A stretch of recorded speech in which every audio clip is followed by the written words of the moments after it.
आगे बढ़ते हैं संबंध। इसको कारक नहीं माना गया है, जबकि इसको तो फिर पढ़ते क्यों है?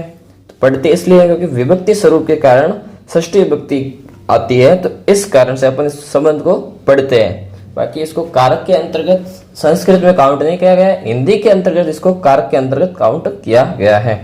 तो सबसे पहले इसका सूत्र देखते हैं। तो इसका सूत्र कौन सा है जो मेन सूत्र होता है? तो इसका मेन सूत्र है षष्ठी शेषे।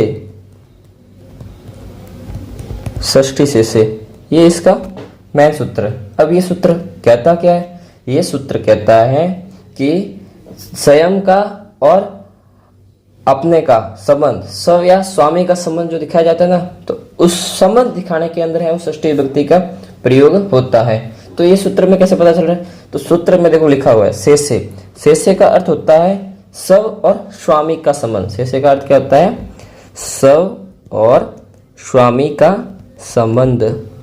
स्व और स्वामी का संबंध। तो इस संबंध दर्शाने के अंदर षष्ठी विभक्ति का प्रयोग होता है। और हिंदी में कैसे पता चलता है? हिंदी में का, के, रा, रे, री आदि चिन्ह प्रयोग होते हैं, ठीक है ना।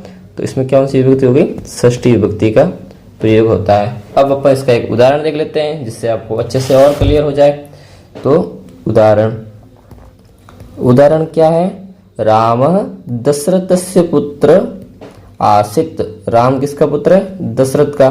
तो दोनों का संबंध दर्शाया जा रहा है ना, राम और उनके पिता दशरथ का, दोनों का संबंध दर्शा रहा है। तो राम दशरथस्य पुत्र आसीत।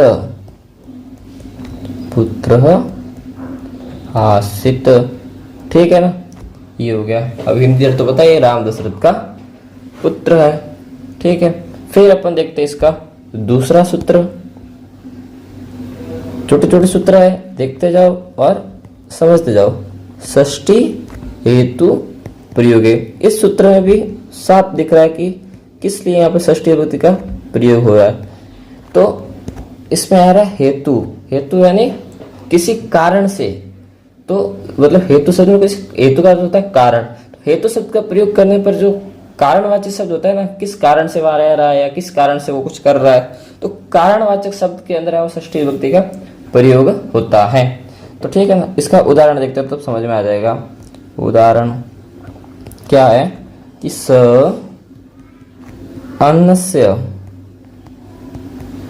अन्नस्य हेतुवस्ति।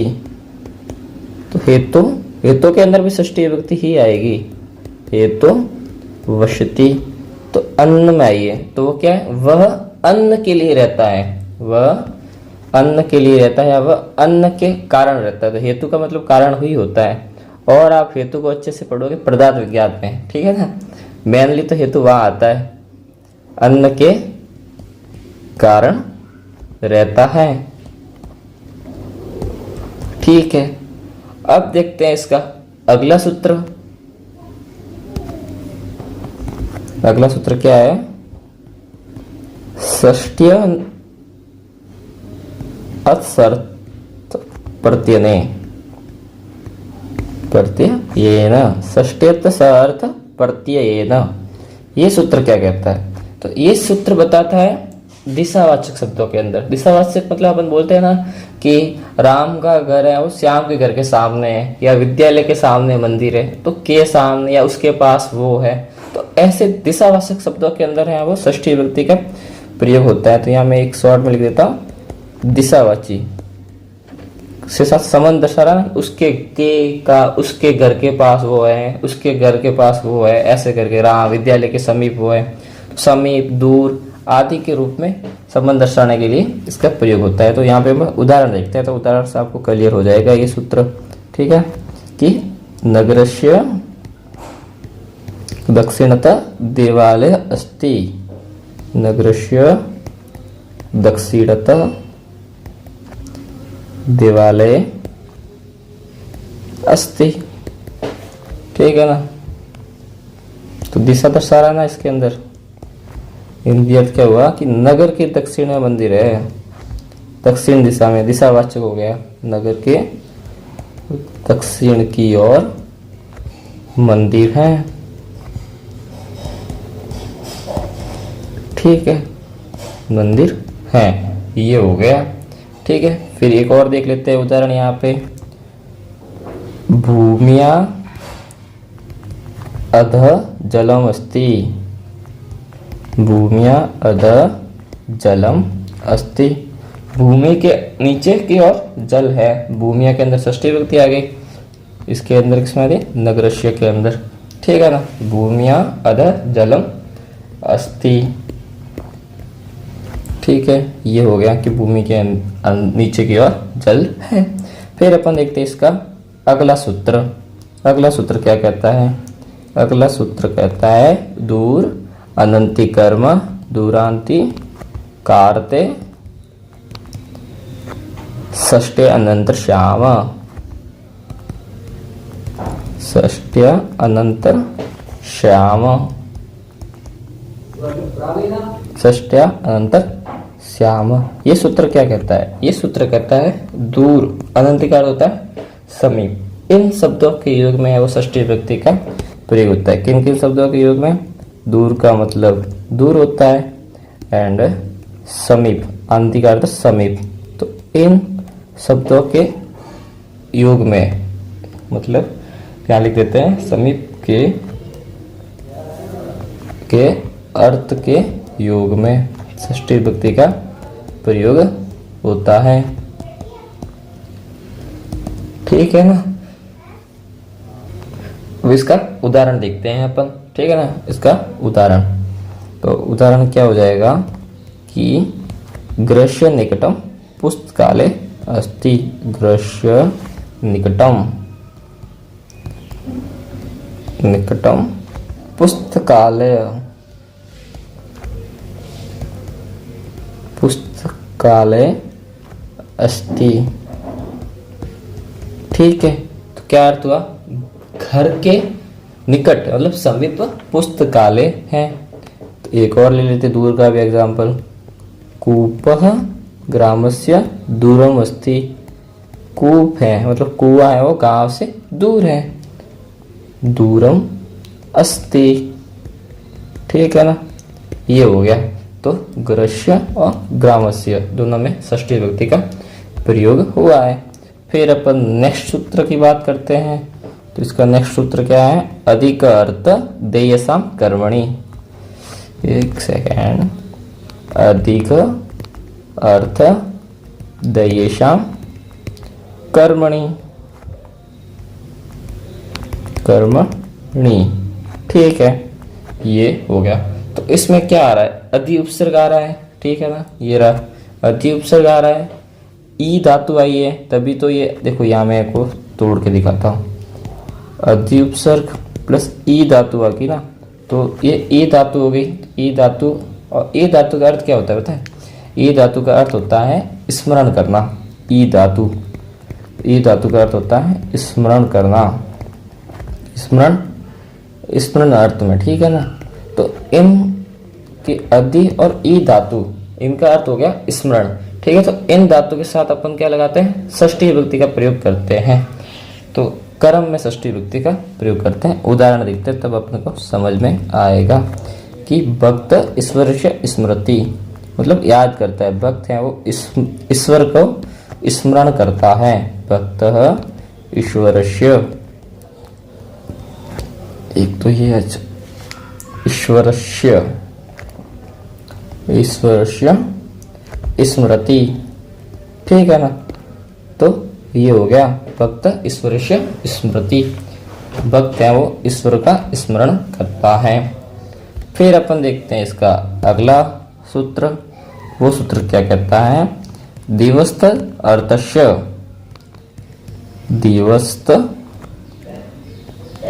दिवस्त अर्थस्य तदर्थस्य। दिवस तदर्थस्य। तो इसमें क्या था? दिव धातु। दिव धातु का अर्थ है जुआ खेलना। जोहरी जिसको कहते हैं जोरी है ये। तो दिव धातु का प्रयोग है वो जुआ खेलने के अर्थ में होता है। दिव धातु का प्रयोग जुआ खेलने के अर्थ में होता है। जुआ खेलने के अर्थ में होता है। ठीक है ना। तो इसके जो कर्म है ना उसके अंदर षष्ठी विभक्ति का प्रयोग होता है। तो उदाहरण देखते हैं यहाँ पे। ठीक है, उदाहरण क्या है? सतस्य दीव्यति, मतलब वो 100 रुपए का जुआ लगाता है। सतस्य दीव्यति, दीव्यति, तो इसका अर्थ हो गया वह 100 का जुआ खेलता है। वह 100 का जुआ खेलता है। ठीक है ना, 100 का जुआ खेलता है। ओके, फिर अपन देखते हैं अगला सूत्र, कर्तु कर्मणो कृति। कौन सा सूत्र है? कर्तु कर्मणो कृति, ये सूत्र। तो ये सूत्र क्या बोलता है कि कृदंत शब्द, क्या बोलता है? कृदंत शब्द। और कृदंत शब्द में कौन कौन से आ गए? कृदंत शब्द वो होते हैं जिसके अंत में है वो कृत प्रत्यय हो। ठीक है ना। कृदंत शब्द में कौन कौन से आ गए? कृत प्रत्यय, त्रिच प्रत्यय, अच्छ, गए, ल्यूट, कीर्तन, ण्यूल, ये प्रत्यय है सारे, जो आप प्रत्यय में अच्छे से पढ़ेंगे अपन। तो इनके साथ है वो षष्ठी विभक्ति का प्रयोग होता है। अब यहाँ उदाहरण देखते हैं इसका। ठीक है ना। तो उदाहरण क्या हो गया? मेघदूतम कालिदासस्य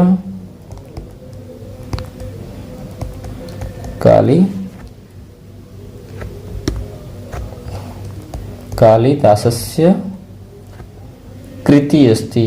तो मेघदूत है वो कालिदास की कृति, मतलब रचना है। अपन बोलते हैं ना कि इस लेखक ने ये पुस्तक लिखी थी, वैसे ये है कि इसमें हिंदी अर्थ लिखते थे। मेघदूत है वो कालिदास की कृति है। मेघदूत कालिदास की कृति है, कालिदास की कृति है। ठीक है ना। अगला देखते हैं उदाहरण एक, यहाँ पे बालक बालानाम रोदनम बलम, बालानाम रोदनम बलम, मतलब क्या है कि बच्चों का रोना ही बल है। बच्चे कोई भी चीज़ पाने के लिए क्या करते हैं? रोते ही तो है। तो उनका सबसे बढ़िया पावर क्या है? बच्चों का पावर ही है कि रोना। तो बच्चों का रोना ही बल है, रोना ही बल है। फिर अपन देखते हैं अगला सूत्र। अगला सूत्र क्या कहता है इसका? इसका अगला सूत्र बोलता है कतस्य च वर्तमाने, कतस्य च वर्तमाने, कतस्य च वर्तमाने। ये सूत्र क्या कहता है कि भूतकाल वाचक में कत प्रत्यय शब्द जब वर्तमान के रूप में प्रयोग हो, मतलब अपन कोई भूतकाल की चीज है वो वर्तमान के रूप में प्रेजेंट करते हैं ना, तो उसके अंदर है वो षष्ठी विभक्ति का प्रयोग होता है। तो यहाँ मैं लिख देता हूँ भूतकालवाचक, भूतकालवाचक कत प्रत्यांत,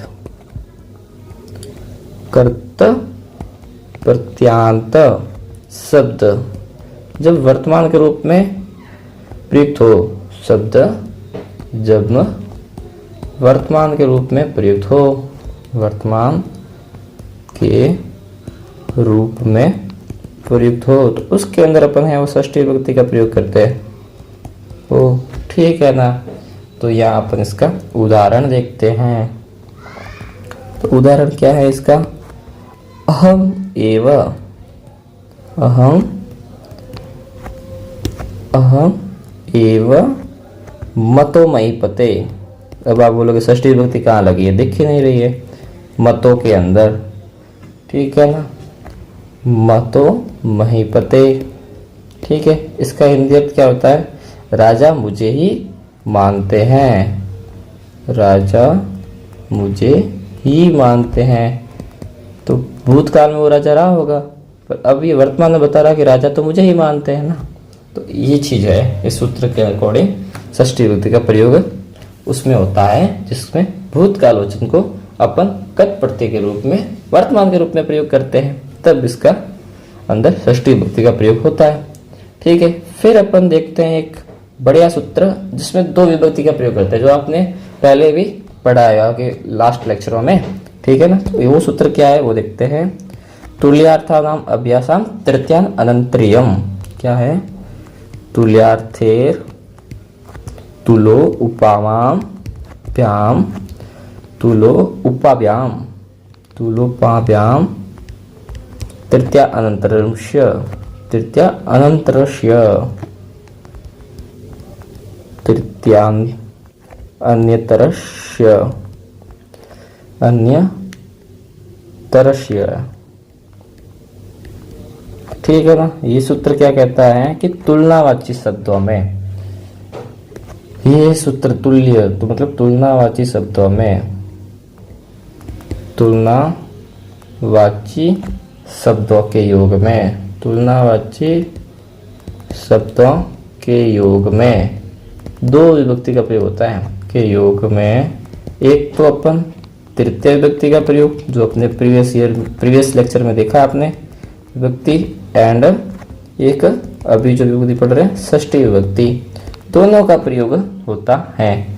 तो अपन इसका उदाहरण देखते हैं कि उदाहरण क्या कहता है। उदाहरण है रमा गीताया, रमा गीताया तुल्य अस्ति। रमा है वो गीता के तुल्य है, तो तुलना कर रहे हैं ना कि रमा की तुलना किससे कर गई? गीता से कर दी। तो जिससे तुलना की जाती है उसके अंदर षष्ठी विभक्ति का प्रयोग होता है।